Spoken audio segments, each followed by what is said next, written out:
Hello and welcome. Is Britain's New Labour dying a slow death? British Prime Minister Gordan Brown and his party have seen some of the lowest poll ratings in the country's history, and now some of his own people are quitting the government. To make matters worse, the Labour Party sank to another new low on Sunday as the party took a beating in European elections, winning under 16% of the popular vote. The loss paved the way for the far-right British National Party to win seats in the European Parliament for the first time. And this comes just after stinging Labour losses in local elections last week, where the party ceded control of 4 town councils and 291 local councillors.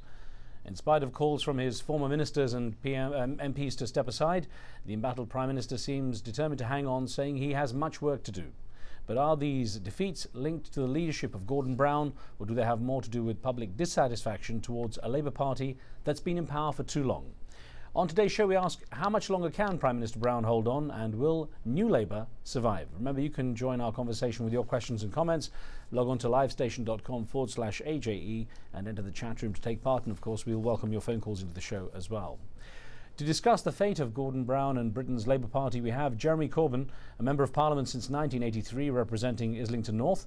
Mr Corbyn's one of those in the Labour camp arguing that Mr Brown should continue in his current position in order to avoid even greater instability ahead of national elections next year.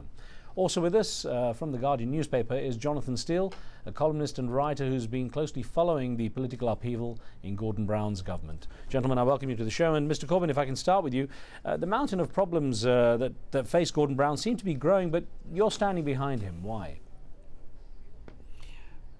I don't want to see Gordan Brown hounded out of office by very right-wing ministers who publicly resigned on the eve of an election for no other reasons other than they wanted greater preferment for themselves. I have very many disagreements with Gordan Brown's prime ministership, not least concerning the wars in Iraq and Afghanistan. But if we change leaders of the party now and therefore change prime ministers, it would be impossible not to have a general election, in which case I think Labour would probably lose. If Gordan stays on in office and does what he promised to do this evening at the Parliamentary Labour Party meeting, which is some fundamental policy changes and a different style of government, who knows, things could be very different, because last Thursday was a very, very bad day for the Labour Party. I was wondering, Mr Corbyn, actually, how hard is it to pinpoint one particular issue, perhaps the main reason why he and the Labour Party has been doing so badly recently? It's very hard, as you say, to pinpoint one issue.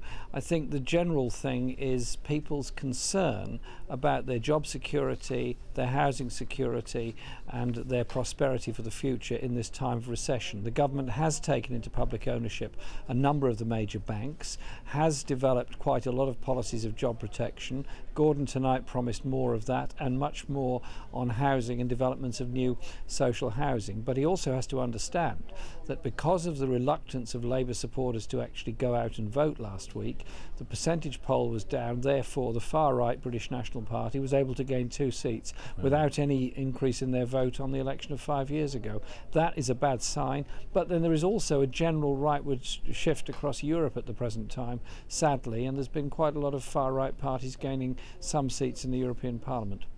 Well, as we can get Jonathan Steele into the conversation. Mr Steele, great to have you with us as well, sir. I wonder how great is the pressure on Gordan Brown to step down, and what happens if he does? What happens to the Labour Party, and I guess more importantly to the stewardship of the country? Well, I think, as Jeremy Corbyn says, this evening Gordan Brown was saved. There wasn't the revolt that many of the media had predicted, and I think he now survives. The big question is now the party conference coming up later in the year, in the autumn, and the chance for people to have a real debate over the policy direction. Because, as you said in the beginning, I think New Labour is dying on its feet. We had 10 years of Tony Blair, 2 years of Gordan Brown, pretty much the same thing, and people are increasingly feeling that this party was too much like the Tories in power. They didn't do as much as they had promised to do when they came in to have a social democratic kind of government. Government would redistribute income much more. In fact, the gap between rich and poor, the inequality has widened in the 12 years of New Labour. And so there's a real feeling, I think, at the grassroots of the party that the leadership, whether it was Brown or Blair, moved away from them and became too much in bed with corporate capitalism and the finance part of the economy, the City of London.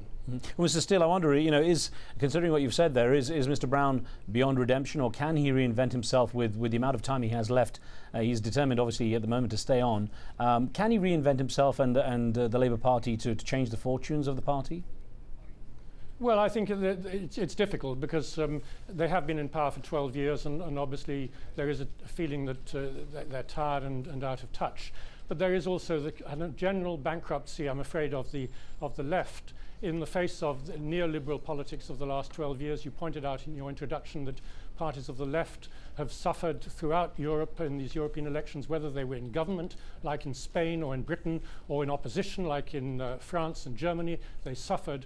And so there's a real feeling that there's no real alternative being offered to voters by the parties of the left. And so a lot of people are apathetic. They don't vote in the way they did before. Inner-party democracy in the Labour Party is dying in a lot of party branches. I think perhaps not in Jeremy Corbyn's branches, but in many it is.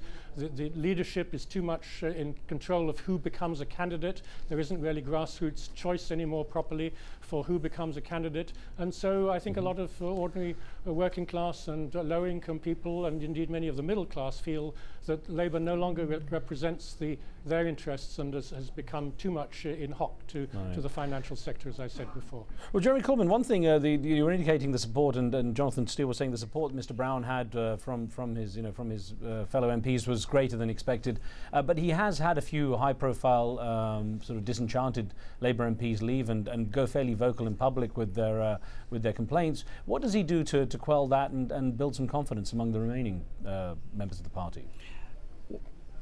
Well, he's now appointed a whole cabinet of ministers and junior ministers, and the government is in place. He was clearly very angry this evening, as were a lot of other people, with the style and method of resignation of James Purnell and others, none of whom made any policy complaints whatsoever about the government, just said that the image and the style of Gordon was wrong.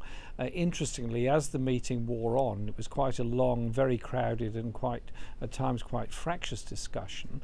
Members increasingly brought up policy issues such as the marketisation of public services, such as the proposed part privatisation of the post office. Gordon, at the end of the meeting, interestingly, got away from the personality stuff and got much more into policy and promised a statement of government aims and intentions, a new policy on housing, issues on job protection and how to deal with the recession. What Jonathan says is right. It's the parties of the right and the Conservatives that have gained seats in the European election, while large numbers of working class voters have stayed home because they feel that the New Labour and its equivalents across Europe no longer represent them. If Labour is to survive, it's got to reconnect with its basic principles, with equality, with fairness, with justice in society. On those points, I want to put those to Jonathan Steele from the live station chat room we have going as we are on air live, sir. From a participant called Lunarts in the UK, he says, UK politics have been based on a class system for ages. Parliament and government are corrupt institutes to keep the upper class in power at all times. Labour or Conservative does not make any difference. Now, I wonder if that illustrates to some degree what even Jeremy Corbyn was saying there about the shift towards the right that Labour showed under New Labour. And perhaps, I wonder, is it possible for Labour to reverse that and go towards its core constituents and move back to its older values? Well, I think that's a bit of a cliche or caricature, what you read out from your emailer. I mean, I think probably if you just look at a kind of the social background of the people in the British Parliament, particularly in the Labour Party, it is much more cross-representation than certainly in the United States Democratic Party or in some of the European socialist parties. There are a lot of trade unionists, former trade unionists there. There are people who've, not had great university educations, but a real understanding of industrial issues and so on. And they are still there. The trouble is it's an ideological collapse. And you might have thought that in the last 6 or 9 months, when neoliberal sort of corporate capitalism is pretty much on the defensive because of the financial crisis that it's led us into with these credit bubble and this mortgage thing and all these derivatives and the stock exchange gambling that's going on, that they would be on the defensive, and the left would somehow be able to capitalize on the really failures of capitalism over the last 6 months or so. But they haven't been able to do that, and I think so it's an ideological vacuum we're facing. Let me put a quick question from the chat room to Jeremy Corbyn then, from New York, from Steeple Aston in New York, and the question is, generally, if the economy is poor, votes for leftist candidates rises. However, in the UK and European Parliament, the trend is rightist. What drives today's politics? Economics or immigration? Economics drives the politics, and it's the move to the right of the socialist and social democratic parties in Europe to accept privatisation, marketisation and a credit-based economy, which led to the crisis and the crunch. The arguments about immigration are a response to that. Very narrow-minded, very nasty. I know we say to people in Britain, if they're really concerned about immigration, they should look to the high standard of living that a lot of people enjoy in Britain, and the huge contribution made to migrants from all over the world, made by migrants from all over the world to the British economy. And anyone that says they want to stop all immigration to Britain will consign this country to a much lower standard of living and much greater poverty. We live in an era of mobile workforces.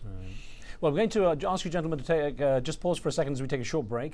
As we do, let me remind you, you can join the conversation with your questions and comments by logging on to livestation.com and entering the chat room. We're also taking our own poll in there asking, is Gordan Brown's situation a result of his own policy failings, his personality, or a backlash against the legacy of New Labour? Join that chat room poll and we'll be right back with the results after the break.